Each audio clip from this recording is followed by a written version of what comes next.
hamımıza belə xoş gələsi bir lətifə danışım.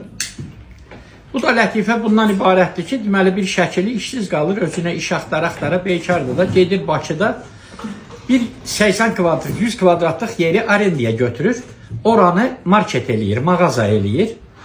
Qəşəng polkalarını düzəldir, hər şeyini düzür, qoşur, kassa aparatı gətirir, lisenziyasını, hər şeyini, bütün sənədlərini düzəldir, malları gətirir, yığır, bəziyir, düzəyir. Səhəri gündə açır mağazanı. Mağaza açılandan indi mağazadır da marketdir. Biri gəlir qənd alır, biri gəlir çay alır, biri gəlir nə bilim makaron alır. Birisi də girir, deyir, sigaretiniz var, deyir, var. Plan sigaretdən də var, deyir, var. Bir dənə deyir, o sigaretdən ver. Neçədir bu qiymətə? Alır, pulunu da verir. Elə o kassa aparatının yanında paçkanı açır. Orada papirosunu çəkmək istəyəndə şəkil oğlan deyir ki, həqiqət bu mağazanı təzə açmışam. Düzgündə öyle. Sigareti heç olmasa çıx çöldə çək də, burada olmaz.